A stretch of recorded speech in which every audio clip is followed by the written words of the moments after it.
এমনিতে এই মাসটা বরকতময় এবং এই মাসে আল্লাহ পাক তার রহমতে বিপুল সংখ্যক মানুষকে জাহান্নাম থেকে মুক্তি দান করেন। সুবহানাল্লাহ। নবী সাল্লাল্লাহু আলাইহি ওয়াসাল্লাম এই মাসকে তাজিম করতেন। এই মাসের সম্মানার্থে, এই মাসে আল্লাহর রহমত বরকতের স্বার্থে নবী করিম সাল্লাল্লাহু আলাইহি ওয়াসাল্লাম এই মাসে বেশি বেশি রোজা রেখেছেন। সুন্নত কি শিখলাম? শাবান মাসে বেশি বেশি রোজা রাখা সুন্নত। একটা কি পেলাম ভাই? শাবান মাসে বেশি বেশি রোজা রাখার সুন্নত। আপনি যদি মুকিম হন, শরীর সুস্থ থাকে, মুসাফির না, আপনার সুস্থতা আছে, সব ঠিক আছে, আপনি চেষ্টা করবেন এই মাসে বেশি বেশি রোজা রাখার। পারা যাবে ইনশাল্লাহ। এটা নবীর সুন্নত হবে। আরেকটা হাদিস মাথায় নিয়ে নেন, আজকে সারা ওয়াজ ভুলে গেলে এই ওয়াজটা বলেন না। কি হাদিস? নবীজি বলছেন, তোমাদের সামনে, হে আমার সাহাবীরা, তোমাদের সামনে এমন একটা যুগ আসছে, ওই যুগে আমার সুন্নতকে ধরে রাখাটা হাতের মধ্যে আগুন ধরে রাখার মতো। আমি অনেক দিন এই লেকচারে এই হাদিসটা বলেছি। তোমাদের সামনে এমন একটা কঠিন যুগ আসছে, জামানা সবরিন, সবরের যুগ, কঠিন যুগ। ওই যুগে ঈমান ধরে রাখা, মানে আমার সুন্নতের উপর থাকা, হাতে আগুন ধরে রাখার মতো হবে। ওই যুগে যদি তোমরা আমার একটা সুন্নতকে জীবিত করতে পারো, সমাজে একটা সুন্নত মরে গেছে, ওটাকে আবার জীবিত করতে পারো, তাহলে 50 জন শহীদ সাহাবীর নেকি পাও। হাদিসটা বুঝলেন?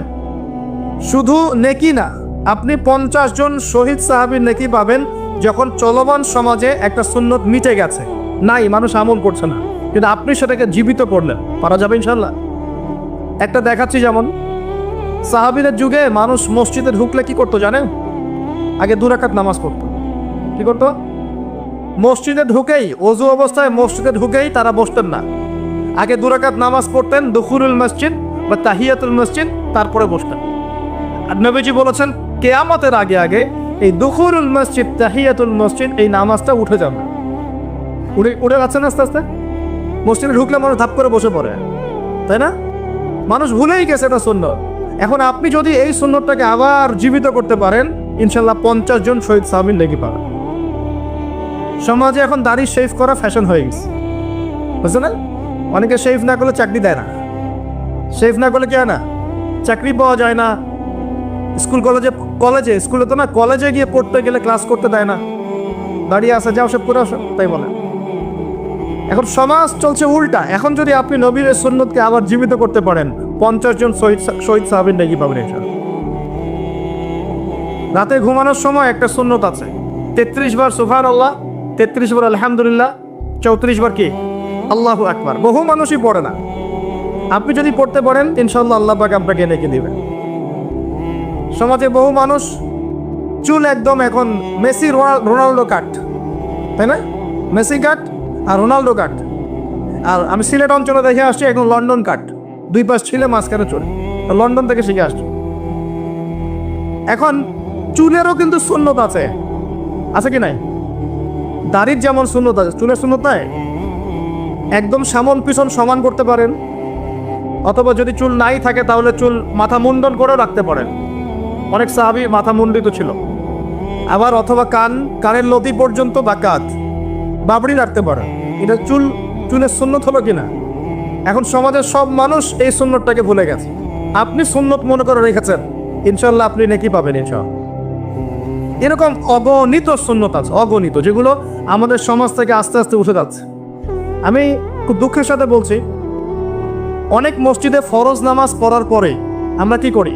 একটা মোনাজাত করি, আল্লাহুম্মা আমিন বিরহমাতিকা ইয়া আরহামার রাহিম। উঠে চলে যায় না? তারপর স্যান্ডেল নিয়ে বাইরে চলে যান। অথচ সালাম ফিরানোর পরে একবার বলতে হয় আল্লাহু আকবার। কি বলতে হয়? 3 বার বলতে হয় আস্তাগফিরুল্লাহ, আস্তাগফিরুল্লাহ, আস্তাগফিরুল্লাহ।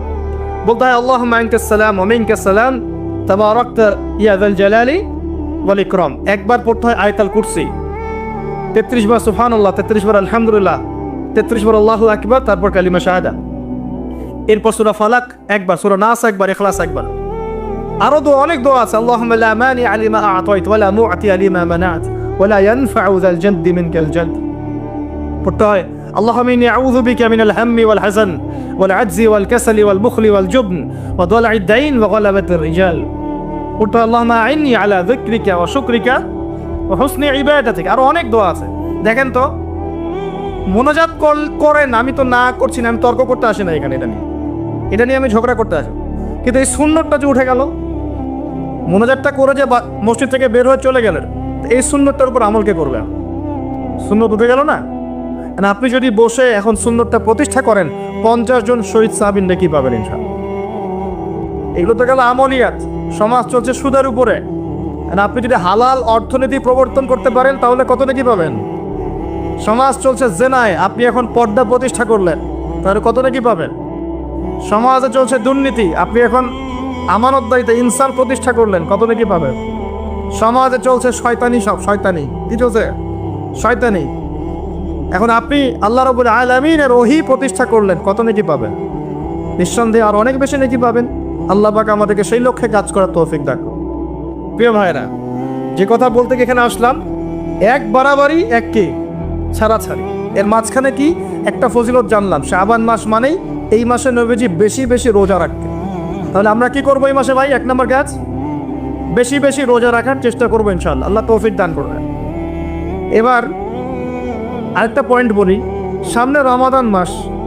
রমজান মাস আসলে আমরা মাশাআল্লাহ পরিপূর্ণ মুসলিম হওয়ার চেষ্টা করি, কিন্তু সারা বছর এটা ধরে রাখতে পারি। রমজান মাসে যে নামাজ পড়ে না সেও মসজিদে যায়। দেখা যায় যে জুমার নামাজও পড়ে না, ও তারাবির নামাজ পড়তে যায় কি না? ওই দিন গিয়ে বলে এসি দেন, ইমাম সাহেব এসি অন করেন, তাই না? সারা বছর তো আসে নাই। ওই দিন গিয়ে ইমাম সাহেব এসি বন্ধ কেন, এই মুয়াজ্জিন সাহেব ফ্যান দেন। তখন ওখানে গিয়ে মানে কি বলবো, হ্যাঁ মাতব্বরি করে আর কি। যাক, তারপরেও যে মসজিদে আসছে, আমরা দোয়া করি আল্লাহ হেদায়েত দান করুন। আমরা তো কাউকে পিছনে ফিরাই দিব না, দিব? এখন রমজান মাস আসলে আমরা মাশাআল্লাহ রোজা রাখি, মানুষকে ইফতার করাই, দান সদকা করি, আমরা যাকাত দেই, তারাবি পড়ি, কোরআন তেলাওয়াত করি, আমরা মাশাআল্লাহ অনেক আমল করি। এই আমলগুলো কি একবারে ধাপাস করে ধরে ফেলা সম্ভব না? একটা আস্তে আস্তে ট্রেনিং প্রসেস লাগে। একটা ফ্যান চালু করলেন, ফ্যানটা কি শুরুতেই ধাপাস করে ঘুরতে শুরু করবে, নাকি আস্তে স্লোলি সে মোমেন্টাম ধরবে? কোনটা? আস্তে আস্তে সে গতি পাবে না, ধীরে ধীরে গতি পাবে। ঠিক শাবান মাসে এত বেশি রোজা রাখা, ইবাদত করার অর্থ কি? যাতে রমজান মাসে আপনি পরিপূর্ণ ইবাদত করতে পারেন। বুঝতে পারছেন কথা? রমজানে গিয়ে তো শুরুতেই সব ইবাদত ধরে ফেলা সম্ভব হবে না। মনে করেন আগামীকাল পহেলা রমজান, আজকে থেকে আপনি সব ইবাদত একসাথে করতে পারবেন? তখন গিয়ে আপনি বেগ পেতে হবে। কিন্তু একটা মাস আগে থেকে যদি ট্রেনিং নেন, ইনশাআল্লাহ রমজান মাসে ইজি হয়ে যাবে। এটা একটা কারণ নবী সাল্লাল্লাহু আলাইহি ওয়াসাল্লাম শাবান মাসে বেশি বেশি রোজা রাখতেন, আমল করতেন। আল্লাহ পাক আমাদের সবাইকে শাবান মাসে বেশি বেশি আমল করার তৌফিক দান, যাতে রমজান মাসে গিয়ে আমরা সুবিধা পাই, রমজান মাসের হকটা আদায় করতে পারি।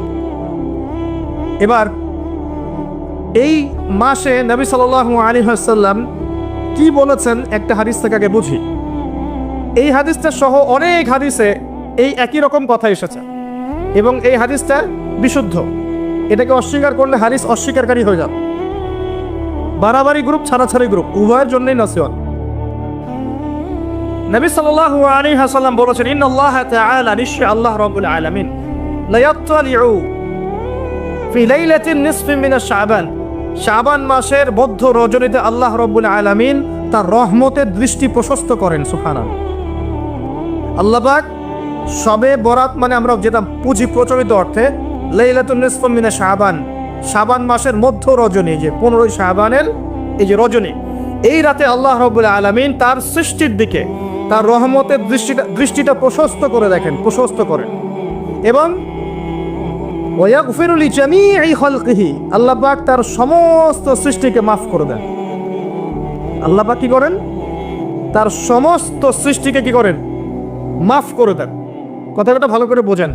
আল্লাহ পাক তার সমস্ত সৃষ্টিকে মাফ করে দেন, ইল্লা, তাদেরকে ব্যতীত। এক, ইল্লা লিমুশরিকিন, 1 নাম্বার যে ব্যক্তি মুশরিক, যে শিরক করে আল্লাহর সাথে, যে আল্লাহর সাথে শিরক করে।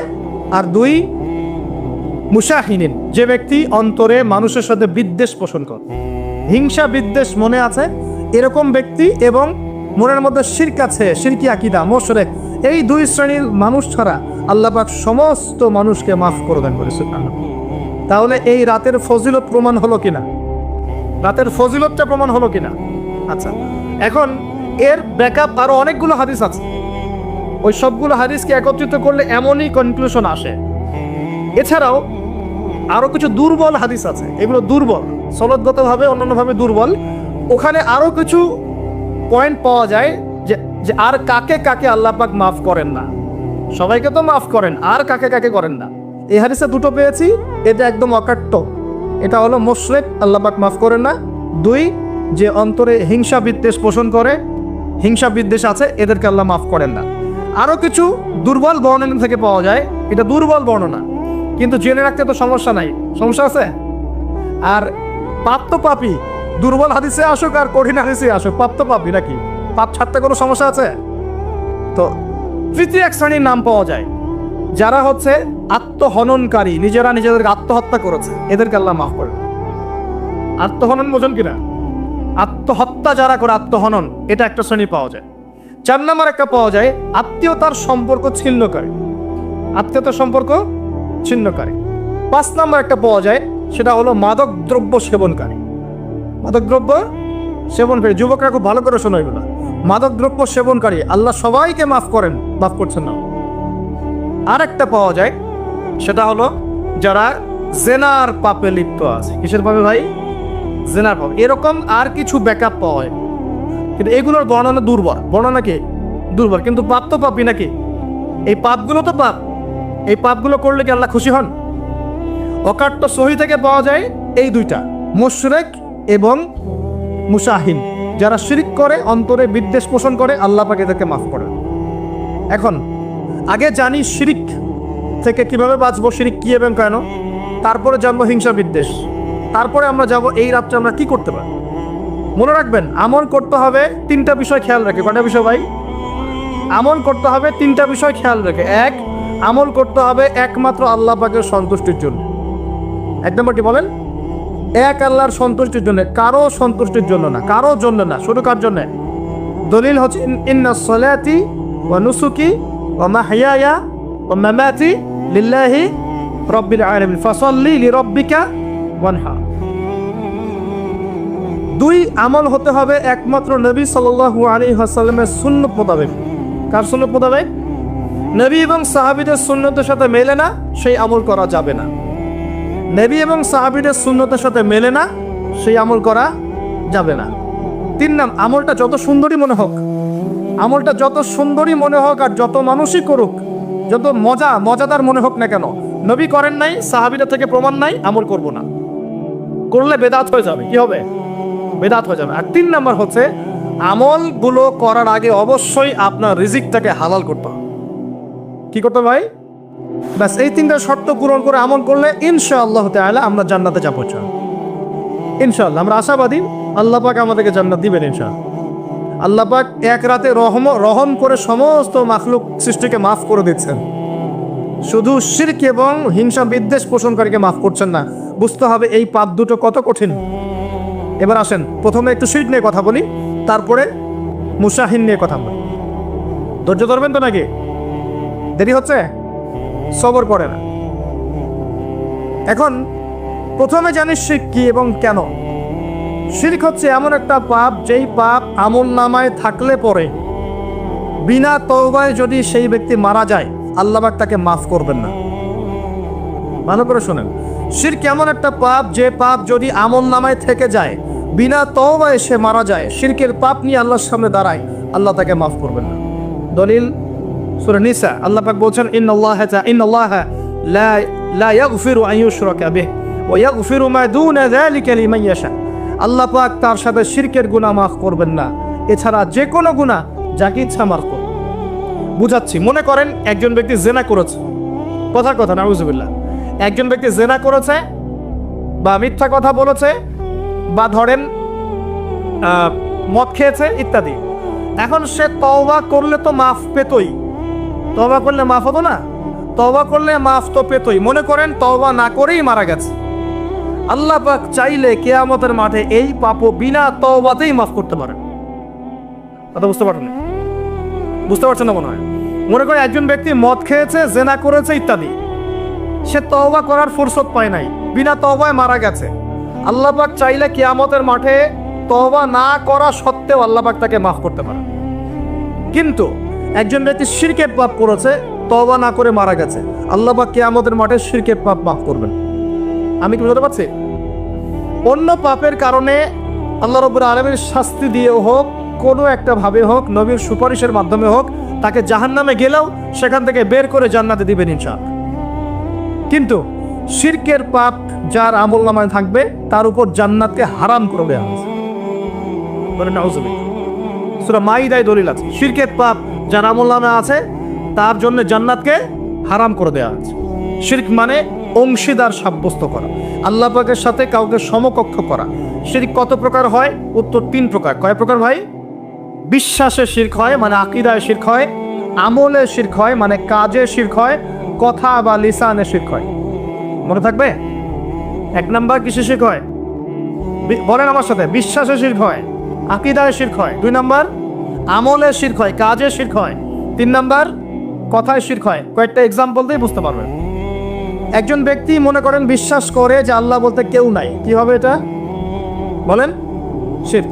একজন ব্যক্তি মনে করেন বিশ্বাস করে যে আল্লাহ আছে, আরো ইলাহ আছে, তাহলে কি হবে? কেউ যদি বিশ্বাস করে আল্লাহর সন্তান আছে, কি হবে? কেউ যদি বিশ্বাস করে মহাবিশ্ব আল্লাহ সৃষ্টি করে নাই, বিগ ব্যাং থেকে সৃষ্টি হয়েছে, কি হবে? কেউ যদি বিশ্বাস করে আল্লাহ মানুষকে সৃষ্টি করে নাই, মানুষ বানর থেকে হয়েছে, কি হবে? আচ্ছা, বিশ্বাসগত সে কেউ যদি মনে করে আল্লাহ ছাড়া অমুকে আমার সন্তান দিতে পারে, কি হবে? কেউ যদি বিশ্বাস করে যে আল্লাহকে পাওয়ার জন্যে আমাকে মাধ্যম ওসিলা পূজা করতে হবে, তাহলে কি হবে? কেউ যদি চন্দ্র, সূর্য, গ্রহ, নক্ষত্র, গাছপালা, মূর্তি এসবে পূজা করে, কি হবে এগুলা? এগুলো বিশ্বাসগত শিরক। কেমন শিরক ভাই? বিশ্বাসগত শিরক। 2 নাম্বার আসেন আমলগত, কাজগত শিরক। কেমন? মনে করেন সেজদা করতে হয় কার জন্যে? কেউ যদি এখন কবরে গিয়ে সেজদা করে, কি হবে? আল্লাহর জন্য সেজদা করতে হয় না কবরে সেজদা করতে হয়? সেজদা কার জন্যে? আচ্ছা, তাহলে শিরক হবে। কুরবানি কার জন্য করতে হয়? কেউ যদি এখন মনে করেন জিনকে সন্তুষ্ট করার জন্য কুরবানি করে দেয়, কি হবে? এখনকার যুগে কিন্তু বহু মানুষ জিনের উপাসনা করে। এখনকার যুগে বহু মানুষ জিনের উপাসনা করে, আর জিন বলে একটা জাতি আছে আমাদের সাথে চলাফেরা করে, আমরা দেখতে পারি না। আমরা কি সব দেখতে পারি? আমরা কি সব জানি? আমরা তো আমাদের আত্মাকেই দেখতে পারি না। একটু ঘুমাই গেছেন, আত্মা চলে গেছে, দেখতে পারছেন? আর আমরা কি জানি? আমরা কতটুকু জানি আগামীকাল কি হবে আপনার সাথে, বলেন দেখি। কেউ জানে? আমাদের জ্ঞান কত ক্ষুদ্র, বুঝতে পারলাম। আগামীকাল কি হবে তাই জানি না, আমার আত্মাকেও চোখে দেখি না। আর আমি যদি দাবি করি এখন আমি সব জানতাম, তাহলে কি হবে? অতএব জিন জাতি আমাদের মধ্যেই আছে কি নাই? ওমা খলাকতুল জিন্না ওয়াল ইনসা ইল্লা লিয়াবুদুন। আমি জিন আর মানুষকে শুধুমাত্র আমার ইবাদত করার জন্যই সৃষ্টি করেছি। আল্লাহ পাক আমাদের সবাইকে আল্লাহ পাকের সত্য বোঝার তৌফিক দান। এবার আসেন, আপনাদের পার্বত্য এলাকায় জিনের উপাসনা হয়। এখন বললেন ভাই কেমন করে জানলেন? যত তান্ত্রিক, মান্ত্রিক, কবিরাজ, জাদুকর সব এই পাহাড়ি এলাকায় ঘুরে বেড়াচ্ছে এমন। এবং চোখ কান খোলা রাখলে আপনারা বুঝতে পারবেন, জিনের উপাসনা করলে অনেক কিছু ভেলকিবাজি দেখানো যায়। জিনকে আল্লাহ পাক কিছু ক্ষমতা দিয়েছে। জিন অনেক দূর থেকে দেখতে পারে। মনে করেন যে কেউ একজন এখানে বসে আছে, সে দাবি করছে যে সে অলৌকিক ক্ষমতার অধিকারী, অথচ ওর কাছে জিন আছে। কি আছে? জিন। এখন আপনি শুনেছেন যে অমুক জায়গায় অমুক বাবা আছে, সে অনেক বড় ক্ষমতার অধিকার, তো যাই দেখি ওনার কি ক্ষমতা। এখন আপনি রাস্তায় আসছেন, তার সেই জিন তো আগেই দেখতে পাচ্ছে আপনি আসছেন দূর থেকে, সে আগে খবর দিল আসতেছে মক্কেল, ও যে মক্কেল আসতেছে। এখন সে বলল যে ওই ব্যক্তির সাথে যে জিন আছে ওর সাথে কানেকশন করো। সবার সাথে একটা জিন আছে না? আছে কি না? একটা করে জিন শয়তান আছে না সবার সাথে? 2 জন ফেরেশতা, 1 জন জিন সবার সাথেই আছে। আছে কি নাই? আপনার জিন জানে আপনার সাথে অতীতে কি হয়েছিল? জানে তো। আপনার জিন আপনার সাথে আছে না শুরু থেকে? তাহলে আপনি 1 মাস আগে কি করেছেন আপনার জিন তো জানে। ও ভবিষ্যৎ জানে না কিন্তু অতীত তো জানে। ও তো ভবিষ্যৎ জানে না কিন্তু অতীতে আপনি কি করেছেন ও তো জানে না? এখন ওর সাথে এই কারিনের সাথে যোগাযোগ করছে। ওকে বলছে এই তো 1 মাস আগে অমুক মেয়ের পিছনে দৌড়াইছিল, এই 1 মাস আগে অমুক একটা মেয়ের পিছনে দৌড়াইছে, ওই মেয়েকে পাওয়ার খুব চেষ্টা করছে। কিন্তু 1 মাস আগে ব্যবসায়ী কাজ করছে, কিন্তু 1 মাস আগে ওই কাজ করছে। এখন আপনি হেডে হেডে আসলেন, এদিকে খবর পাস করা শেষ, এসে বললেন বাবা আপনার কি ক্ষমতা, আমি আপনার ক্ষমতার নিদর্শন দেখতে চাই। সেই বাবা এখন বলছে যে তুই তো সেই ব্যক্তি না, তোর নাম অমুক না, আপনি তো ভেবা চেকা খেয়ে গেলেন। হ্যাঁ তাই তো, আমার নাম তো অমুক। তুই তো 1 মাস আগে এই মেয়ের পিছনে করছিস না? হ্যাঁ তাই তো, আপনি কেমন করে জানলেন? তুই 1 মাস আগে এই কাজ করছিস না? তাই তো, আপনি কেমন করে জানলেন? আপনার তো চোখ একদম আসমান উঠে গেল, বাপরে বাপ, সে তো আমার অতীতের সব বলে দেয়, সে তো আমার অতীতের সব বলে দেয়। তুই অমুক জায়গায় এটা পাপটা করছিস না, তুই এই জায়গায় ওটা লুকায় রাখছিস না, ব্যাস আপনার মাথা খারাপ। জিনের উপাসনা করে মানুষ অনেকেই, আর জিনরা কি করে, অনেক সময় আসমানের কাছে যায় সংবাদ নেওয়ার জন্য। সূরা মুলক পড়েন, সূরা মুলকে 1ম পৃষ্ঠা পড়েন। আল্লাহ পাক ওদেরকে তাড়ানোর জন্যে আসমানের মধ্যে এই উল্কাপিণ্ড নক্ষত্র নিক্ষেপ করেন। রুজুম আল্লিশ শায়াতিন, আল্লাহ বলেছেন এই নক্ষত্রগুলা আমি রুজুম আল্লিশ শায়াতিন, শয়তানদেরকে তাড়ানোর জন্য রেখেছি। সুবহানাল্লাহ। পৃথিবীতে অনেক কিছুই ঘটে, আমরা খালি চোখে বুঝতে পারি না। এখন কেউ যদি জিনের উপাসনা করে, জিনকে সন্তুষ্ট করার জন্যে এই কুরবানি করে, তাদের কি শিরক হবে কিনা? সিজদা কার জন্যে? অন্য কারোর জন্য করলে কি হবে? কুরবানি কার জন্যে? অন্য কারোর জন্য করলে কি হবে? কার নামে কসম করতে হয়? যদি অন্য কারো নামে কসম করি, এই যে এখন বাপের নামে কসম, মায়ের নামে কসম করেন কেন? কসম করা যাবে না এভাবে। মান হালাফা বিগাইরি ইসমিল্লাহি ফাকাদ কাফার, কেউ যদি আল্লাহ ছাড়া অন্য কারো নামে কসম করে সে কুফরি করবে। যদি কসম করতেই হয় আপনাকে আল্লাহরই কসম করতে হবে। যদি কসম করতে হয় কার কসম করবেন? আর আল্লাহর কসম করে কি মিথ্যা বলতে পারবেন? মিথ্যা বললে তখন কাফারা দেওয়া লাগবে। আচ্ছা, কাফারা কি? সবচেয়ে সহজ কাফারা হচ্ছে 3টা রোজা রাখা। কয়টা রোজা? 3টা। আসেন সামনে যাই। এখন কসম করবো আল্লাহর জন্যে, দোয়া করেন কার কাছে? দোয়া কার জন্যে? এখন যদি অন্য কারো কাছে দোয়া করা শুরু করি, সন্তানকে দিবে, অন্য কারো কাছে চাওয়া শুরু করি, মনে করেন আপনার রোগ ব্যাধি দেওয়ার ভালো করার মালিককে যদি এখন আপনি একটা আংটি পরে মনে করেন এই আংটি আপনার রোগ ভালো করবে, কি হবে? শিরক হবে কি না? এরকম অগণিত কাজের শিরক আমরা করছি। আল্লাহ পাক আমাদের শিরক থেকে বাঁচান। আর ভবিষ্যতের মালিককে, সময়ের মালিককে, ভবিষ্যৎ কে জানে? রাস্তায় টিয়া পাখি দেখে ভাগ্য পরীক্ষা করছে, ও কি ভবিষ্যৎ বলতে পারবে? কিন্তু ওখানে গিয়ে হাত দেখান, শিরক হবে না? রাশিফল দেখা যায়, রাশিফল কি? রাশিফল আজকে তোমার দিনটা কেমন যাবে, কালকে তোমার দিনটা কেমন যাবে, আছে না? তো এগুলো বিশ্বাস করলে কি হবে? এরকম পদে পদে শিরকে নিমজ্জিত আছে। এগুলো তো গেল আমলগত শিরক, আরো অনেক শিরক আছে। আমাদের কথার মধ্যেও শিরক হয়। কিসের মধ্যে? কথার মধ্যে। যেমন আমরা বলি ডাক্তার ভালো ছিল, না হলে রোগীকে বাঁচানো যেত না, বলি কি না? অনেকে বলি না? শিরক হবে। কেউ যদি বলে যে ড্রাইভারটা ভালো ছিল, না হলে গাড়ি নির্ঘাত অ্যাক্সিডেন্ট করতো, কি বলে কথায়? আরেকটা বিষয় আছে, আমরা অনেক সময় ইবাদত করি মানুষকে দেখানোর জন্য, সবাই বড় দানবীর বলবে, আমাকে নামাজি বলবে, এটাও কি? এটাও শিরক। কথার মধ্যে আর অনেক শিরক করি। সার্বভৌম ক্ষমতার মালিককে, তাবারাকাল্লাযী বিয়াদিহিল মুলক, সার্বভৌম ক্ষমতার মালিককে আমরা যদি মনে করি আমরাই সার্বভৌম ক্ষমতার মালিক, কি হবে? শিরক হবে না? এরকম প্রচুর শিরকে আমরা নিমজ্জিত আছি। সবচেয়ে বড় যে শিরকটা এখনকার বিশ্বে চলছে সেটা হলো আল্লাহ পাকের হালালকে আমরা হারাম করে নিচ্ছি, আল্লাহর হারামকে হালাল করে নিচ্ছি। করছি কি না? বুঝতে পারছেন না মনে হয়। মাদক দ্রব্য কি হালাল না হারাম? আমরা অনেক সময় হালাল করে নিয়েছি, তাই নাই? জেনা হারাম না হালাল? আমরা এখন জেনাকে প্রমোট করছি, উস্কে দিচ্ছি। সমকামিতা হালাল না হারাম? এই সমকামিতার ব্যাধি ছড়িয়ে পড়েছে এখন সমাজের রন্ধ্রে রন্ধ্রে, পড়েছে না? এদেরকে আল্লাহ পাক এমন শাস্তি দিবেন যে শাস্তি আল্লাহ পাক কুল কায়নাতে কাউকে দেন নাই। কেমন শাস্তি দিবেন? কওমে লূতকে আল্লাহ রাব্বুল আলামিন মাটি থেকে উপরে উঠিয়ে আকাশ থেকে পাথর বর্ষণ করে থেতলে দিয়ে আবার মাটিতে দাফন করে দিয়েছে কওমে লূতকে। আল্লাহু আকবার। এই শাস্তি অপেক্ষা করছে এদের জন্য। সুদ হালাল না হারাম? আমরা কি এটাকে জায়েজ করে নিচ্ছি কিনা, খাচ্ছি কিনা? এই বিশ্বের সবচেয়ে বড় একটা সমস্যা চলছে, আল্লাহ পাকের হারামকে আমরা হালাল করছি, হালালকে হারাম করে নিচ্ছি, এটাও শিরক। এখন আল্লাহ পাক যে বলছেন সবাইকে মাফ করে দিবেন, আল্লাহ পাক শিরক যে করে তাকে মাফ করবেন না। এখন বলেন কত % মানুষ মাফ পাবে? এই পাপগুলো কত মানুষ করছে? সবাই করছে না? মোটামুটি সবাই মোটামুটি শিরক করছে। আমরা আল্লাহ পাক আমরা সবাইকে শিরকের পাপ থেকে বাঁচিয়ে রাখুন। এর পাশে একটা শিরক আছে রিয়া বা গোপন শিরক, লোক দেখানো আমল, এটাও গোপন শিরক।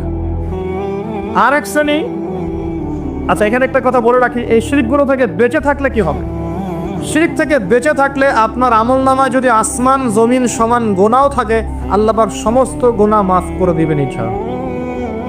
মনে করেন একজন ব্যক্তির আমল নামায় জেনা, সুদ, ঘুষ, হাবি জাবি দুনিয়ার পাপ দিয়ে ভর্তি, কিন্তু কোনো একটা কারণে বা কোনো একভাবে তার আমল নামায় শিরকের কোনো গোনা নাই, শিরক করে নাই, ইনশাআল্লাহ তাআলা কোনো না কোনো ওসিলায় হলে আল্লাহ পাক তাকে কিয়ামতের মাঠে মাফ করে দেবেন ইনশাআল্লাহ। একটা হাদিস বললেই যথেষ্ট হবে, তারপরে সামনে যাব। রাসূল সাল্লাল্লাহু আলাইহি ওয়াসাল্লামকে আল্লাহ পাক মেরাজের রাতে ওয়াদা করেছেন। কোন রাতে ভাই? মেরাজের রাতে ওয়াদা করেছেন, হে মুহাম্মদ সাল্লাল্লাহু আলাইহি ওয়াসাল্লাম, তোমার উম্মতের মধ্যে যে কোনো ব্যক্তি যত বড়ই পাপ করুক না কেন, আসমান জমিনের সমানও যদি পাপ করে আমার সামনে দাঁড়ায়, কিন্তু তার আমল নামায় শিরকের পাপ নাই, আমি আল্লাহ তার সামনে আসমান জমিন সমান ক্ষমা নিয়ে হাজির হব, মানে সে মাফ পেয়ে যাবে। অতএব শিরক মুক্ত আমল করতে পারলে ইনশাআল্লাহ এই নিসফুম মিনা শাবান, লাইলাতুন নিসফি মিনা শাবান, এই শবে বরাত যেটা আপনারা বলছেন, এই রাতে আল্লাহ পাকের ক্ষমা আমরা পেয়ে যাব ইনশাআল্লাহ। শিরক মুক্ত আমল করতে পারলেই ক্ষমা হবে ইনশাআল্লাহ। আল্লাহ পাক আমাদের সবাইকে শিরক থেকে বেঁচে থাকার তৌফিক দান করুন। এই শিরক সম্পর্কে বিস্তারিত জানার জন্য শিরক কি ও কেন, কিতাবুত তাওহীদ, তারপরে কোরআন সুন্নাহর আলোকে ইসলামী আকীদা, এই বইগুলো পড়াশোনা করেন, ইনশাআল্লাহ জানতে পারবেন। আর এক শ্রেণী মানুষকে আল্লাহ পাক মাফ করবেন না। এরা কারা? মুশাহিন। মুশাহিন মানে কি? যারা একে অপরের সাথে হিংসা বিদ্বেষ পোষণ করে। এখন বলেন দেখি, হিংসা বিদ্বেষ পোষণ করেন এমন মানুষ আছে এখন? বলেন দেখি। রাজনৈতিক অঙ্গনে একজন আরেকজনের সাথে হিংসা করছে কিনা? সামাজিক নেতৃত্ব নিয়ে একজন আরেকজনের সাথে হিংসা করছে কিনা? পরিবারের মধ্যেও একজন আরেকজনের সাথে হিংসা করছে কিনা? ভাই ভাই একজন আরেকজনের সাথে হিংসা করছে কিনা? আলেম একজন আরেকজনের সাথে হিংসা করছে কিনা? করছে না?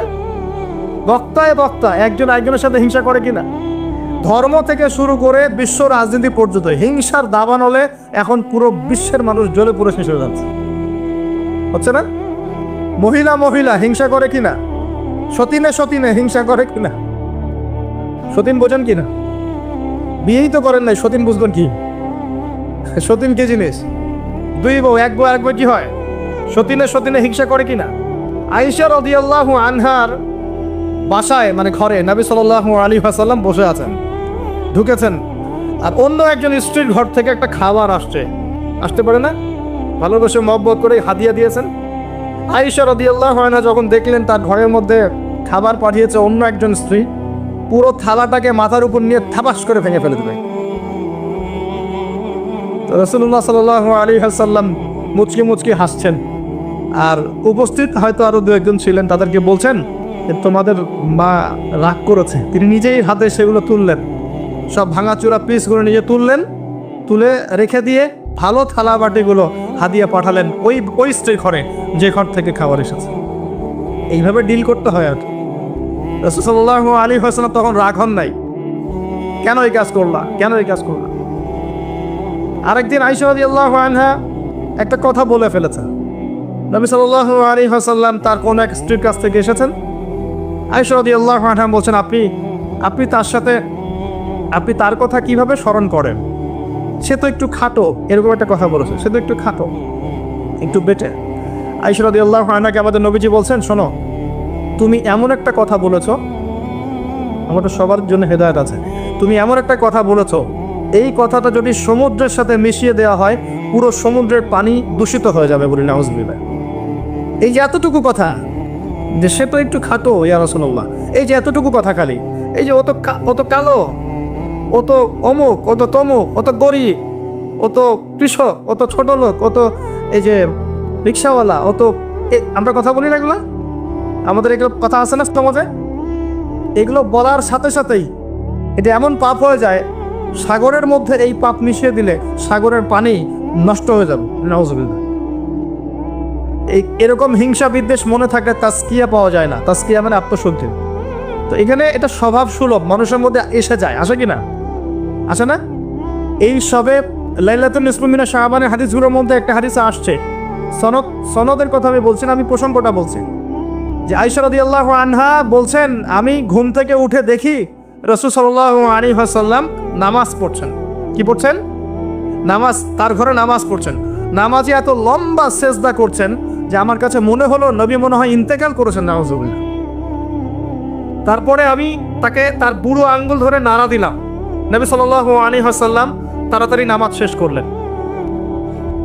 শেষ করে বললেন, আজকে রাত এমন একটা রাত, এই রাতে আল্লাহ রাব্বুল আলামিন তার অসংখ্য বান্দাকে মাফ করে দেন।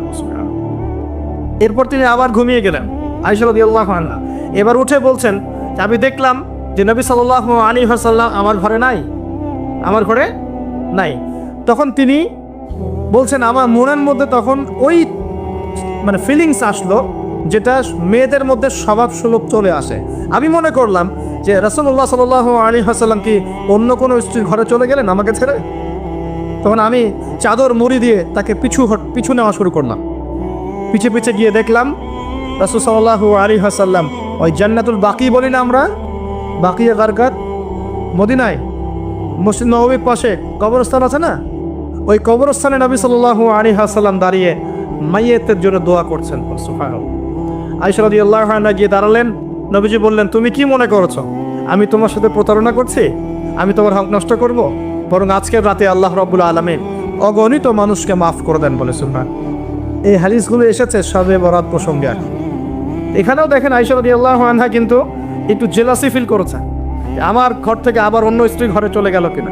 এগুলো স্বভাব সুলভ, এগুলো আসতে পারে, এগুলো মানুষের মধ্যে কি আসতে পারে। কিন্তু বিদ্বেষ পোষণ করে একে অপরের ক্ষতি করে দেওয়া, এই কাজগুলো যারা করবে আল্লাহ পাক এই রাত্রে ওদেরকে মাফ করবেন না। এখন আমাদের জন্য আগে নসিহত দুইটা। এই রাত্রের ফজিলত পেতে হলে নসিহত আগে দুইটা। এক, আমাদের আকীদা আমলে কোনো শিরক থাকা যাবে না, বলি আমিন।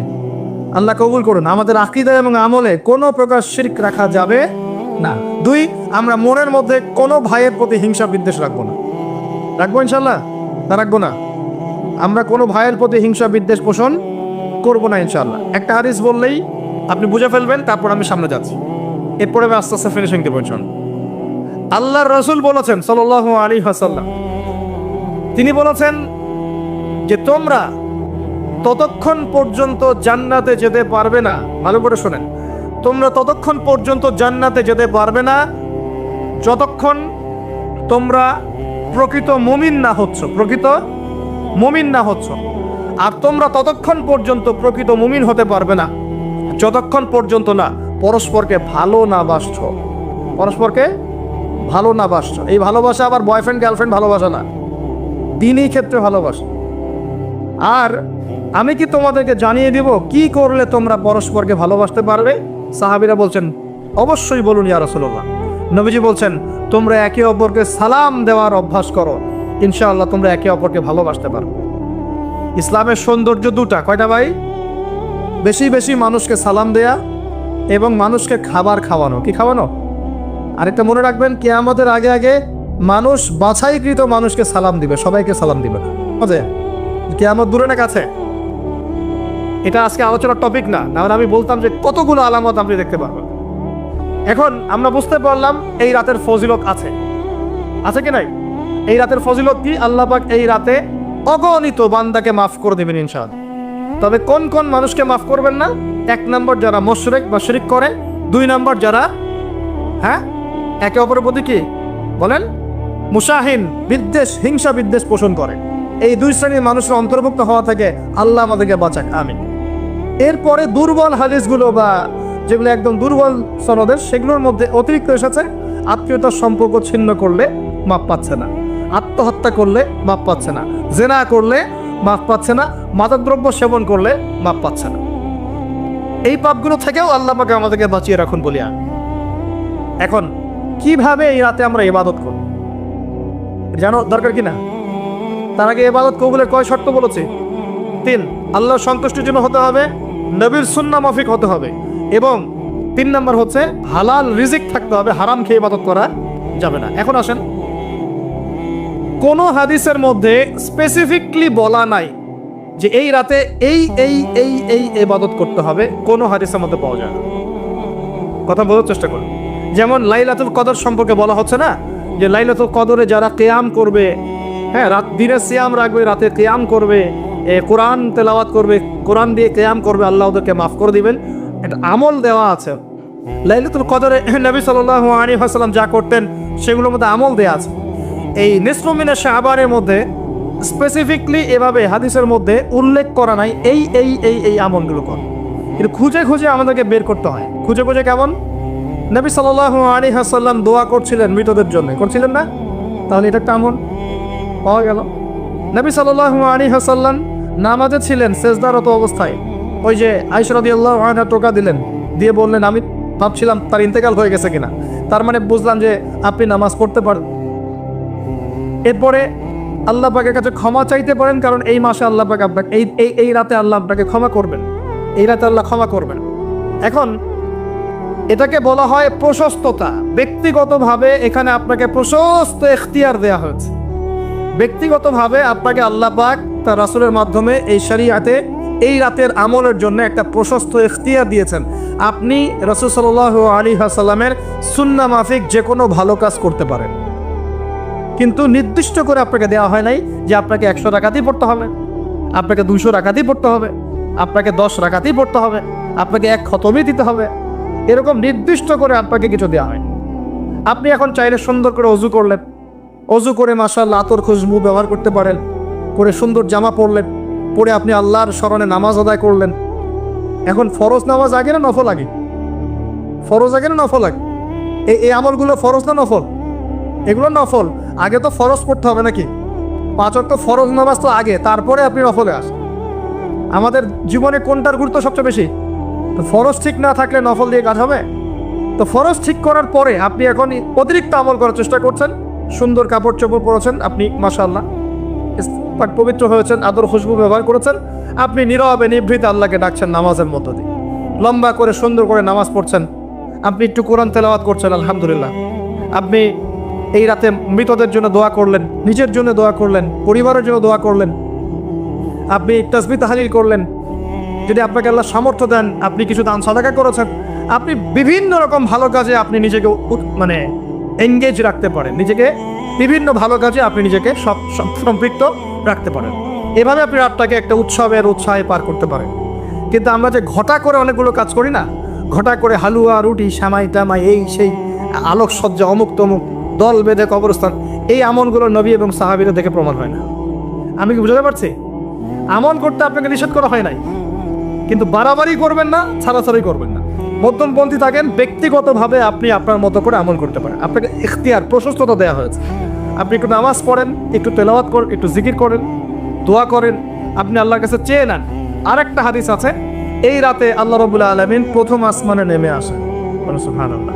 আল্লাহ পাক কেমন করে নেমে আসেন এটা আমাদের ব্যাখ্যার বাইরে, এটা সত্তাগতভাবে না, আল্লাহ পাকের রহমা নেমে আসেন। আল্লাহ পাক আহ্বান করতে থাকেন, কে আছে আমার কাছে কিছু চাইবে আমি তাকে দিব, কে আছো আমার কাছে ক্ষমা চাইবে আমি মাফ করে দিব, কে আছো আমাকে ডাকবে আমি তার ডাকে সাড়া দিব। সুবহানাল্লাহ। মাত্র 2টা আমি টুকটাক ক্ষুদ্র গবেষণা করে দেখেছি, বড় বড় যে আলামতগুলো আছে এগুলো বাদ দিয়ে ছোট ছোট যে আলামতগুলো আছে এইগুলোকে এই 2টার মধ্যে ফেলে দেয়া যায়, এই 2টোর মধ্যেই ফেলে দেয়া যায়। একটু পরে বোঝাবো ইনশাল্লাহ। তো নবীজি বলছেন মাত্র 2টো আলামত কিয়ামতের। কয়টা? একটা বলছেন তিনি আনতালিদাল আমাতু রাব্বাতুহা, আনতালিদাল আমাতু রাব্বাতুহা, দাসী তার মনিবকে জন্ম দিবে। কি করবে? দাসী তার মনিবকে জন্ম দিবে। এবার দাসী কেমন করে মনিবকে জন্ম দেয়? দাসী বোঝেন কিনা? এখন তো দাসীর সিস্টেমটা নাই, আছে? এখন নাই, কিন্তু ইসলামে তো আছে, আছে না? আছে। দাসী মনিবকে জন্ম দিবে কিভাবে? এখানে 3টা ব্যাখ্যা পাওয়া যায়। একটা হচ্ছে যে পিতা মাতার সাথে শেষ জামানায় দাস দাসীর মতো আচরণ করা হবে। করা হচ্ছে কি না? হচ্ছে না? অবশ্যই হচ্ছে। সম্পত্তির জন্য সন্তান পিতাকে হত্যা পর্যন্ত করছে কি না? করছে না? এগুলো অহরহ হচ্ছে। জানি না আপনাদের অবস্থা কেমন, বড় বড় শহরগুলোর অবস্থা ভালো না। নীতি নৈতিকতা সামাজিক মূল্যবোধ আস্তে আস্তে দিন দিন অবক্ষয় হচ্ছে না? হচ্ছে। এগুলো থেকে ফেরাবে কে? ইসলাম অন্য কিছু ফেরাতে পারবে? আসুন, দাসী মনিবকে জন্ম দিবে একটা ব্যাখ্যা হলো পিতা মাতার সাথে দাস দাসীর মতো আচরণ করা হবে, যেটা এখন হচ্ছে। বৃদ্ধাশ্রমের প্রয়োজন ছিল আগে, এখন দিন দিন বৃদ্ধাশ্রম বাড়ছে না? শেষ বয়সে গিয়ে আমাদের পিতা মাতারা একা হয়ে যাচ্ছে না? শাশুড়িকে দেখছে না, মাকে দেখছে না, কোনো কোনো ক্ষেত্রে স্ত্রীকে দেখছে, মাকে দেখছে না, কোনো কোনো ক্ষেত্রে দেখা যায় শাশুড়িকে দেখছে, নিজের মাকে দেখছে না। এমন হচ্ছে না? এগুলো হচ্ছে। আর বাবা বাবা যে সারা দিন সারা জীবন তাকে এই যে কোলে পিঠে করে মানুষ করলো, শেষ বয়সে সেই বাবাকে আজকে বৃদ্ধাশ্রমে থাকতে হচ্ছে না? অনেক উচ্চশিক্ষিত মানুষের বাবাও বৃদ্ধাশ্রমে থাকে, আছে না? তাহলে কোন শিক্ষা দিলাম সন্তানকে? শেষ বয়সে পিতাকেই দেখে না। এটা এখনকার চলমান একটা বড় ফিতনা। আমরা এই হাদিসটা স্মরণ রাখবো। নবীজি বলেছেন সেই ব্যক্তি ধ্বংস হয়ে যাক। কোন ব্যক্তি ধ্বংস হয়ে যাক? কার জন্য নবী বদদোয়া করলেন? যে ব্যক্তি তার পিতামাতাকে পেয়েছে কিন্তু পিতামাতাকে পেয়েও তার খেদমত করে জান্নাত লাভ করতে পারলো না, এই ব্যক্তি ধ্বংস হয়ে যাক। বলে নাউজুবিল্লাহ। যাদের পিতামাতা আছে অবশ্যই খেদমত করবেন। ওয়ালা তাকুল্লাহুমা উফফিউ ওয়ালা তানহারহুমা। তাদেরকে বিরক্ত হয়ে উফ শব্দটাও বলা যাবে না এবং ধমকের সুরে কথা বলা যাবে না, বরং বলতে হবে ওয়াকুর রাব্বির হামহুমা কামা রাব্বায়ানি সগীরা। দোয়া করতে হবে। যাদের পিতামাতা নাই তারা জানে পিতামাতা চলে যাওয়ার কি কষ্ট, তাই না? তাই না? যাদের আছে তারা বুঝি না। আর বিশ্বাস করেন পিতামাতার খেদমত করলে যে কোনো গুনাহ মাফ হয়ে যাবে ইনশাআল্লাহ। তার যে কোনো বিপদ আপদ বলা মুসিবত থেকে আল্লাহ বাঁচাবে ইনশাআল্লাহ। এক সাহাবী এসে ক্রন্দন করছেন, কাঁদছেন, ইয়া রাসূলুল্লাহ আমি অনেক বড় গুনাহ করে ফেলেছি। নবীজি বলছেন বাসায় চলে যাও, তোমার মায়ের সেবা করো, গুনাহ মাফ হয়ে যাবে ইনশাআল্লাহ। তিনি জিজ্ঞাসা করলেন না কি গুনাহ করেছো, তিনি বলছেন আমি অনেক বড় গুনাহ করেছি। নবীজি বললেন বাসায় চলে যাও, আল্লাহর কাছে ক্ষমা চাও, মায়ের খেদমত করো, গুনাহ মাফ হয়ে যাবে ইনশাআল্লাহ। এরকম ঘটনা একটা ঘটেছিল। তখন নবীজি বলেছিলেন বাসায় যাও, তোমার পিতামাতার খেদমত করো, গুনাহ মাফ হবে। তখন সেই সাহাবী বলছিলেন আমার তো মা বেঁচে নাই। তখন নবীজি বলছেন খালা বেঁচে আছে কিনা? খালা বেঁচে আছে, খালার সেবা করো। খালার সেবা করে কয়জন? খালার খোঁজ খবর নেয় কয়জন? এই বিষয়গুলো খেয়াল রাখবেন। যদি আপনি আমি চাই, এটা একটা হাদিস, যদি আপনি আমি চাই, পছন্দ করি যে আল্লাহ পাক আমাকে বেহিসাব রিজিক দান করুক, চাই না আমরা? রিজিক মানে সম্মান, জ্ঞান, খাবার, কাপড়, বাসস্থান, রিজিক, সবকিছু রিজিক। আমাদের সবকিছু রিজিক। জ্ঞানও আমাদের রিজিক না? সুস্থতা রিজিক না? খাবার, কাপড় চোপড়, বাসস্থান, সন্তান সন্ততি, স্ত্রী সন্তান, এগুলো কি রিজিক না? যদি আপনি চান রিজিক প্রশস্ত হোক তাহলে একটা কাজ করবেন, সেই কাজটা হচ্ছে আত্মীয়তার সম্পর্ক বজায় রাখবেন। কি করবেন?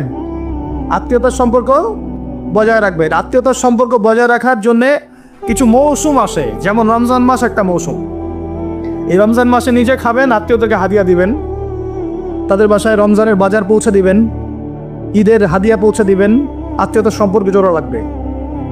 কোনো কোনো ক্ষেত্রে মাহফিলে দান করার চাইতে নিকট আত্মীয় পরিবারের পিছনে খরচ করলে বেশি নেকি হয়। বিশ্বাস করলেন না? মনে করতে পারে এটা আল্লাহর রাস্তায় ব্যয়, এর চেয়ে কি বড় ব্যয় হতে পারে? হ্যাঁ, হতে পারে।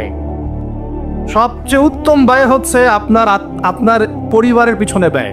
হালাল টাকা থেকে, হালাল উপার্জন থেকে যে ব্যয়টা আপনি পরিবারের পিছনে করেন, এটা সর্বশ্রেষ্ঠ ব্যয়। আর আত্মীয়দেরকে দান খয়রাত করলে বা তাদেরকে হাদিয়া দিলে দুইটা বেনিফিট।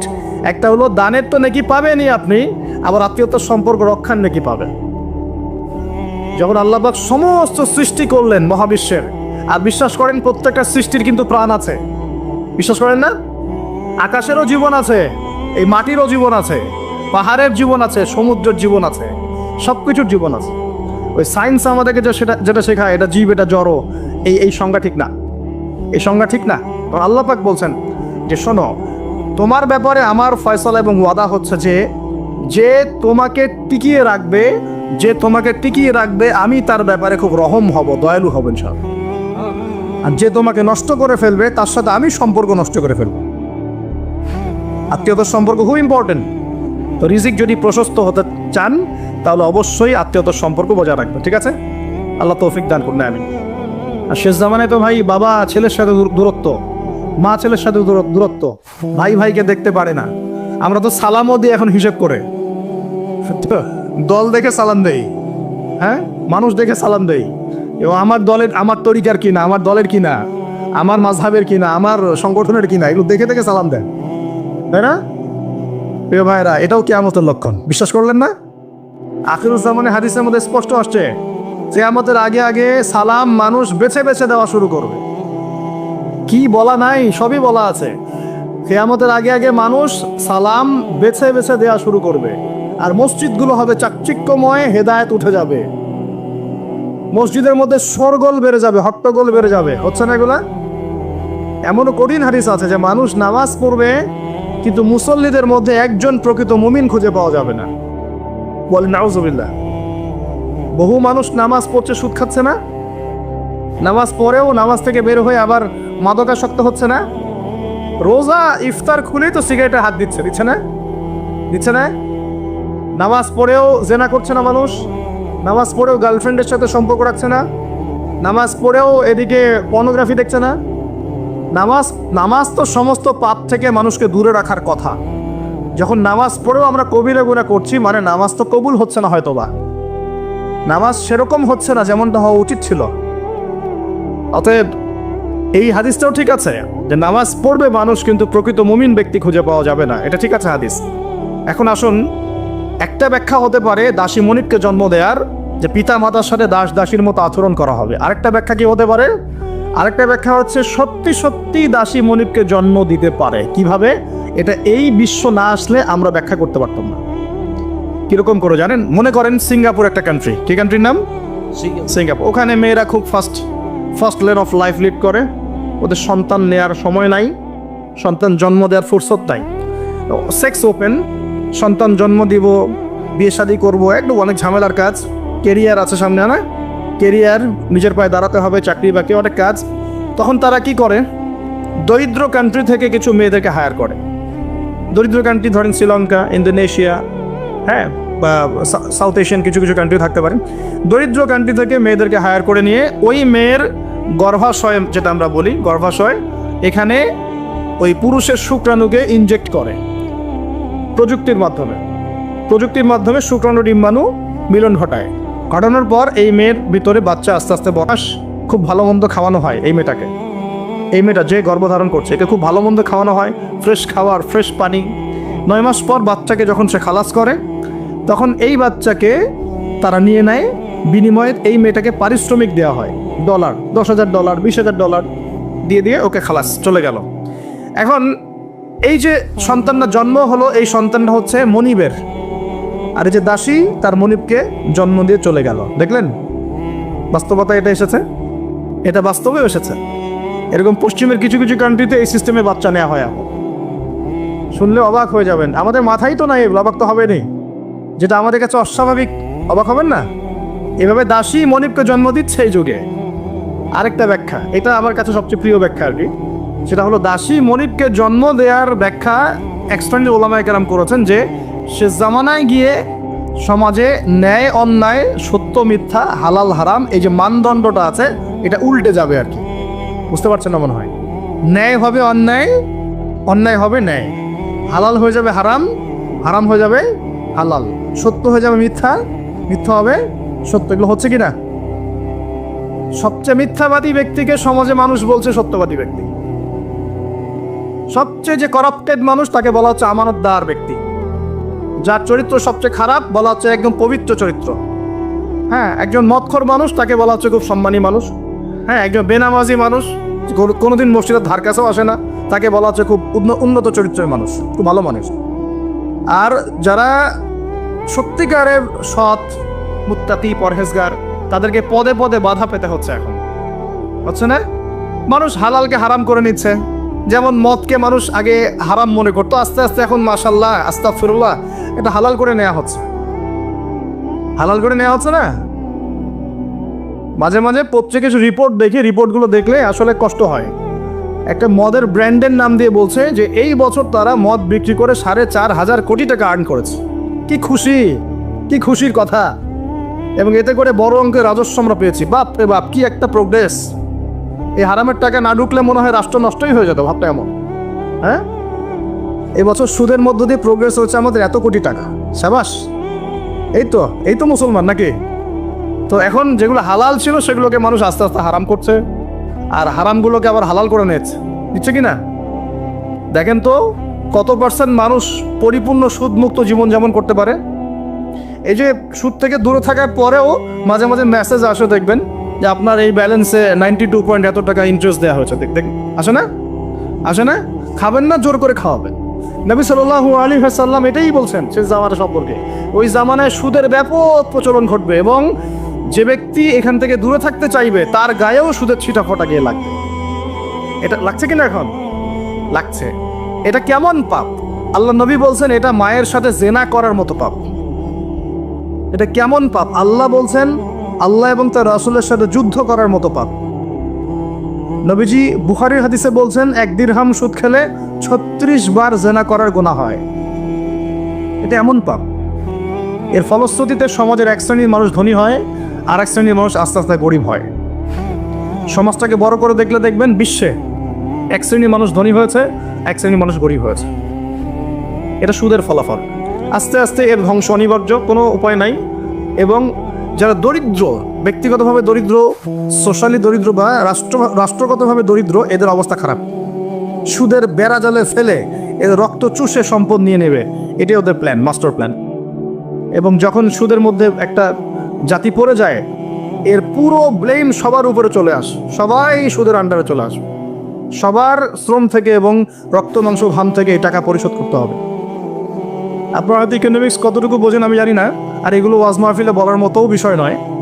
ওয়ার্ল্ডে যারা ইকোনমিক বিষয়গুলো ডিল করে এরা সুদ ছাড়া কোনো লোন আপনাকে দিবে না, বিনা সুদে কোনো লোন আপনাকে দিবে না। এখন এই সুদটার লোনটা আপনাকে শোধ করতে হবে না? সুদের লোন শোধ করতে হলে আপনাকে জনগণের শ্রম থেকেই সুদটা শোধ করতে হবে, অথবা আপনাকে আপনার নিজের রাষ্ট্রের প্রবৃদ্ধি বাড়িয়ে ওই টাকাটা শোধ করতে হবে। যেভাবেই হোক শোধ করতে হবে। তখন সবার উপরে সেই ব্লেমটা চলে আসবে কি না? এখান থেকে বের হওয়াও খুব কঠিন। এখন বের হওয়া খুব কঠিন। আল্লাহ পাক আমাদের জন্য সহজ করুন দোয়া করে। কঠিন তবে অসম্ভব নয়, কঠিন তবে অসম্ভব নয়। দান সদকা বাড়াতে হবে, জাকাতগুলো প্রদান করার সিস্টেম তৈরি করতে হবে। ওসর দিবেন, গবাদি পশুর জাকাত দিবেন, এবং অপচয় কমাবেন, দুর্নীতি কমাবেন। টাকার 2 নাম্বারই কমিয়ে দিলে এবং আমানতের খেয়ানত কমিয়ে দিলেই ইনশাআল্লাহ একটা জাতির জন্য আল্লাহ পাক আসমান এবং জমিনের বরকতের দরজা খুলে দেবে ইনশাআল্লাহ। আল্লাহ ওয়াদা করেছেন। এটা এইভাবে সলভ হওয়া সম্ভব। পরে বলবো কিছু কথা ইনশাআল্লাহ। তো এখানে আমার কাছে এই ব্যাখ্যাটা বেশি পছন্দ। নবীজিকে বলছেন কিয়ামতের সাইন বলেন, কিছু সাইন বলেন। নবীজি বলছেন দাসী মনিবকে জন্ম দিবে, তার অন্যতম ব্যাখ্যা হলো শেষ জামানায় হক বাতিল, ন্যায় অন্যায়, সত্য মিথ্যার মানদণ্ড উল্টে যাবে। এটা হয়েছে কি না? আরেকটা সাইন তিনি বলেছেন, এটা ভালো করে শোনেন। নবীজি বলছেন সাল্লাল্লাহু আলাইহি ওয়াসাল্লাম যে কিয়ামতের আগে আগে ওয়ান্তারাল হুফাতাল উরাতাল আলাতা রিয়া আশ-শাই ইয়াতাতাওয়ালুনা ফিল বুনিয়ান। নবীজি বলছেন কিয়ামতের অন্যতম নিদর্শন হবে সমাজের সবচেয়ে নিকৃষ্ট শ্রেণীর মানুষ। নিকৃষ্ট বলতে দরিদ্র, একদম দরিদ্র, যার পায়ে স্যান্ডেল পরার টাকা ছিল না, গায়ে জামা কেনার টাকা ছিল না। হুফাতাল উরাতাল আলাতা রিয়া আশ-শাই, রাখাল। রিয়া আশ-শাই মানে রাখাল, একদম রাখাল শ্রেণীর মানুষ। এরা কি করবে? ইয়াতাতাওয়ালুনা ফিল বুনিয়ান, এরা উঁচু উঁচু বিল্ডিং নির্মাণ করবে না, বরং উঁচু উঁচু বিল্ডিং নির্মাণে প্রতিযোগিতা করবে। কি করবে? এখানে নির্মাণ করা, ইয়াতাতাওয়ালুনা মানে কিন্তু বানানো না, মানে কি করা? কম্পিটিশন করা, প্রতিযোগিতা। আপনার 10 তলা, আমার 11, আপনার 12, আমার 13, আপনার 15, আমার 20। এই যে ইয়াতাতাওয়ালুনা ফিল বুনিয়ান, এই যুগটা চলছে না এখন? এই যুগটা কি 200-300 বছর আগে ছিল? তাহলে বুঝতে পারছি না সময় কাছাকাছি। এটা বোঝার জন্য কি পিএইচডি করার দরকার আছে? চোখ কান ফুললেই তো দেখা যায়। ইয়াতাতাওয়ালুনা ফিল বুনিয়ান কারা করবে? ধনীরা না, ধনীরা প্রতিযোগিতা করবে না, বলা হচ্ছে একদম দরিদ্র মানুষরা প্রতিযোগিতা করবে। এখন উত্তর দেন তো দেখি, কিভাবে গরিব মানুষ এরকম বিল্ডিং নির্মাণের প্রতিযোগিতা করতে পারে? হ্যাঁ, সুদ খাইলে। আরেকটা হচ্ছে অন্যের সম্পদ আত্মসাৎ করতে পারলে। এই দুইটা অপশন, হয় সুদ খাবে অথবা অন্যের সম্পদ গ্রাস করবে। মানে 1 নাম্বার পদ্ধতিতে করা সম্ভব না, 2 নাম্বারই করতে হবে। ঠিক আছে? আরেকটা অপশন হচ্ছে যদি গুপ্তধন পান, যদি মাটির থেকে গুপ্তধন বের হয়। হ্যাঁ, গুপ্তধনও বের হয় তো। আল্লাহ পাক তো ধন দিয়েছেন মুসলিমদেরকে, দেন নাই? ওই যে মধ্যপ্রাচ্যের কান্ট্রিগুলো দেখবেন, আজকে থেকে 60-70 বছর আগে তাদের অবস্থা দেখবেন। তারা বেদুইনের মতো জীবনযাপন করতো। তারপরে 60-70 বছর হলো যে পেট্রোলিয়াম বের হয়েছে, ব্ল্যাক গোল্ড, যেটাকে আমরা বলি ব্ল্যাক অয়েল, ব্ল্যাক গোল্ড। মানে এই পৃথিবীতে সোনা দিয়ে এখন এক্সচেঞ্জ করা যায় না, এই পৃথিবীতে পেট্রোলিয়াম দিয়ে এক্সচেঞ্জ করা হয় ডলারের সাথে। এটাকে বলা হয় petro dollar monetary system, petrol এবং ডলার। তো এই পেট্রোলিয়ামটা হচ্ছে এখনকার গোল্ডের মতো দামি জিনিস। এটা যখন থেকে তারা পেয়েছে তারপর থেকে দেখেন বিল্ডিং কারো 50, কারো 60, কারো 100, কারো চলছে, হচ্ছে না? অথচ আজকে থেকে 50 বছর আগেও অবস্থা এমন ছিল না। ইয়াতাতাওয়ালুনা ফিল বুনিয়ান, আর কি বাকি আছে কিয়ামতের আলামত বলেন? আর কি বলবো? এই দুটোর মধ্যেই সব পড়ে যাবে। এবার এই ব্যক্তি উঠলেন, কোন ব্যক্তি? ওই যে জিবরাইল আলাইহিস সালাম এবার উঠে চলে যাচ্ছেন, আর সবাই চুপচাপ বসে আছেন। মানে অনেক সময় হয় না খুব চুপ করে সব বসে থাকে, সাইলেন্স, পিন ড্রপ সাইলেন্স। এবার নবী সাল্লাল্লাহু আলাইহি ওয়াসাল্লাম নিজে বলছেন, ইয়া ওমর, হে ওমর, আতাদরি মানিস সাইল, তুমি কি জানো এই ব্যক্তিকে যে প্রশ্ন করলো, কে চলে গেল প্রশ্ন করে? তখন নবীজিকে ওমর রাদিয়াল্লাহু আনহু বলছেন, আল্লাহু ওয়া রাসূলুহু আ'লাম, আল্লাহ এবং তার রাসূলই ভালো জানেন এই ব্যক্তিকে। নবীজি বলছেন, ইন্নাহু জিবরিল, এই ব্যক্তি হচ্ছে জিবরাইল আলাইহিস সালাম। বল সুবহানাল্লাহ। আতাকুম ইউআল্লিমুকুম দীনাকুম, তিনি এসেছিলেন তোমাদেরকে তোমাদের দিন ইসলাম শেখাতে। তিনি এসেছিলেন তোমাদেরকে তোমাদের দিন শেখাতে। কেন আসছেন তাহলে? দিন শেখাতে। তাহলে দিনের প্রশ্ন কয়টা বের হলো? ইসলাম কাকে বলে, ঈমান কাকে বলে, ইহসান কাকে বলে, কিয়ামত কবে হবে? তাহলে দিনের পড়াশোনার মধ্যে কিয়ামতের আলামতগুলো পড়তে হবে না? এটা 25% হলো না? নবীজি বলে দিলেন আমি তো জানি না কবে কিয়ামত হবে, আবার প্রশ্ন করলেন তাহলে আলামত বলেন। কেন? কারণ সচেতনতা। এখান থেকে আমাদের টপিক কোনটা? এই যে মুমিন পেয়েছেন, মুমিনের সংজ্ঞা কয়টা পিলারে বিশ্বাস করতে হবে? পিলারগুলো বলেন। আল্লাহে বিশ্বাস 1, 2 নাম্বার ফেরেশতা মণ্ডলীতে বিশ্বাস, 3 নাম্বার আসমানি কিতাব সমূহে বিশ্বাস, 4 নাম্বার নবী রাসূলগণে বিশ্বাস, 5 পরকালের জীবনে বিশ্বাস, আর 6 তাকদীর ভাগ্যের ভালো মন্দে বিশ্বাস। এই 6টা কি গায়েব কি না? এখন একটু বোঝেন বর্তমান বিশ্বের সাথে আমাদের সংঘর্ষ কোথায়, একটু বোঝেন। এবার আমরা ইমানদার হতে হলে এই 6টা বিষয় বিশ্বাস করতেই হবে, না হলে কেউ মুমিন হতে পারবে না। আর এই 6টা বিষয় কি চোখে দেখা যায়, স্পর্শ করা যায়, পরীক্ষাগারে পরীক্ষা করা যায়, কোনো যুক্তি বিজ্ঞান দর্শন দিয়ে কোনো সিদ্ধান্তে আসা যায়? যায় না। আমরা এগুলো বিশ্বাস করি আল্লাহর ওহীর জ্ঞানের আলোকে। কিসের আলোকে? আল্লাহ পাক বলেছেন, রাসূল বলেছেন, বাস বিশ্বাস করি। এখানে আমরা কোনো যুক্তি বিজ্ঞান দর্শনের ধার ধারি না, দাঁড়িয়ে। আচ্ছা, কিন্তু এখনকার পশ্চিমা শিক্ষা ব্যবস্থা, যার ছোঁয়া এখন পুরো বিশ্বেই লেগে গেছে, প্রায় অলমোস্ট এভরি কান্ট্রিতে, তাদের জ্ঞানতাত্ত্বিক একটা সংজ্ঞা আছে, দর্শন আছে। কি সেটা? তারা পরীক্ষা নিরীক্ষা, যুক্তি বিজ্ঞান দর্শন এর বাইরে কোনো কিছুকেই তারা সিদ্ধান্ত হিসেবে গ্রহণ করবে না, জ্ঞান হিসেবে গ্রহণ করবেন না। তারা পানিকে বিশ্বাস করে, পরীক্ষা করে দেখবে যে হাইড্রোজেন অক্সিজেন মিলে পানি হয়, এটা বিশ্বাস করবে, ঠিক আছে? তারা কঠিন তরল বায়বীয় পদার্থে বিশ্বাস করে, তারা চাঁদে বিশ্বাস করে, তারা মঙ্গল গ্রহে বিশ্বাস করে, ইত্যাদি ইত্যাদি। কিন্তু তারা এই চাঁদ, মঙ্গল গ্রহ, মহাবিশ্বের স্রষ্টাকে বিশ্বাস করে না, কারণ তাকে দেখা যায় না। আমি কি বোঝাতে পারছি পার্থক্য কোন জায়গায়? তারা এটা বিশ্বাস করে যে হ্যাঁ, বিগ ব্যাং, মহাধুম করে একটা বিস্ফোরণ হলো আর মহাবিশ্ব সৃষ্টি হয়ে গেল, এটা ওরা বিশ্বাস করে। এই বিস্ফোরণ যে আল্লাহ পাক ঘটিয়েছেন এটাতে বিশ্বাস করবে না।